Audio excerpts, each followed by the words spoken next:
Hi, everybody. This is Carol Kears of Change Masters, and I'm joined today by Tom Mungavin, President of Change Masters.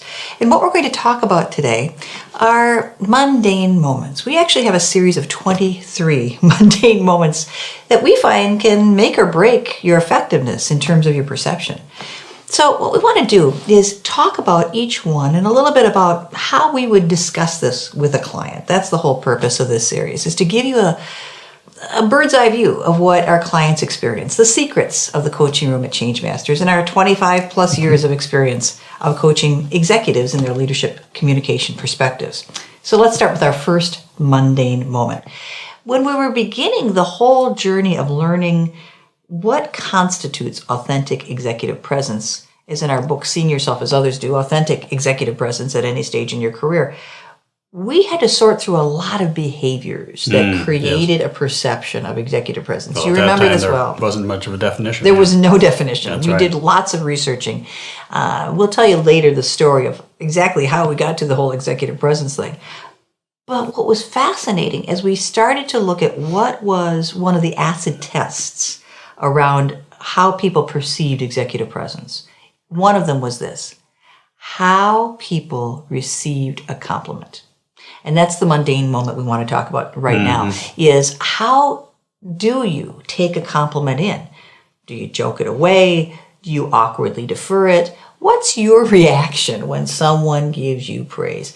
This is harder for you than for me, I would say. You have a harder time taking in compliments. But let me tell you, he likes them just as much as I do, I think. I think you like getting compliments that are sincere. You have a harder time with it. Well, it's maybe the upbringing or whatever, but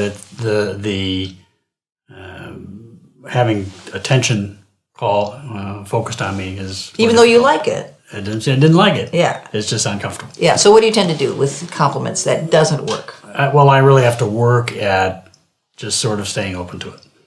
To me, when you're looking at if someone is making the effort to give a compliment, it is like a gift, and it would be like throwing away or disregarding a gift if you don't accept a compliment.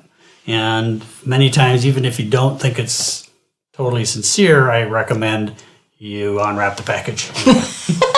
At least ooh and ah a little bit, because what you're doing, if you don't respond accordingly or appropriately to that gift that you've been given, is you're training that other person not to reinforce you. Well, it's also discounting to that person.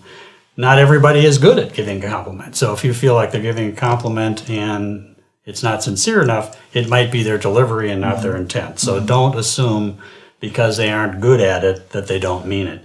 One of the other areas is that people will say, well, I don't want a brown nose, or I don't want people brown nosing with me. We all know brown nosing, and it happens. But the truth is that many of the leaders get so few compliments, and it's really important. The analogy to me is like raising children. I don't know for most people, but there are sometimes there's one or two comments a year that sort of make the whole parenting thing worthwhile.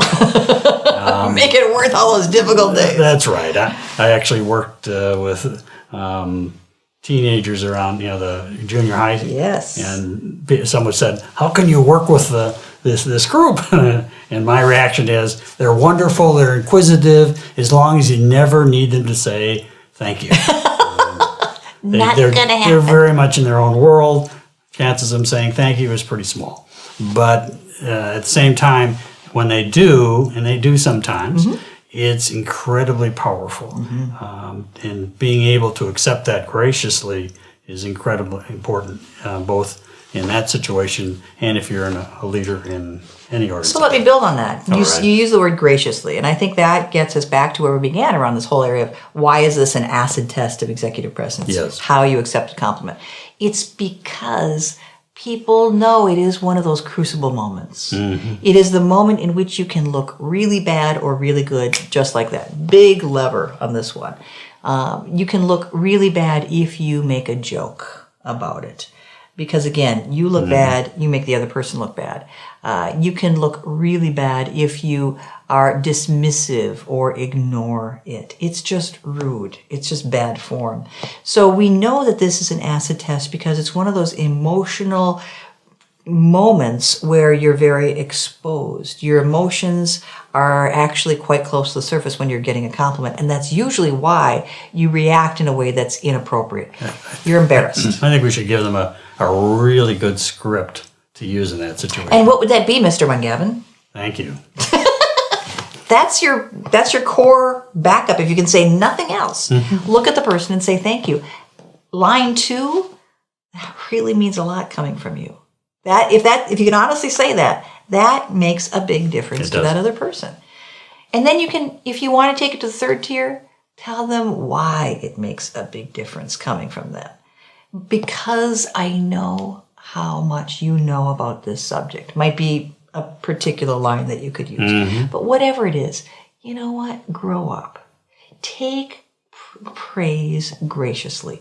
Treat it as a gift. And don't throw the gift back in the person's face. It's not mature. You're better than that. You can do this.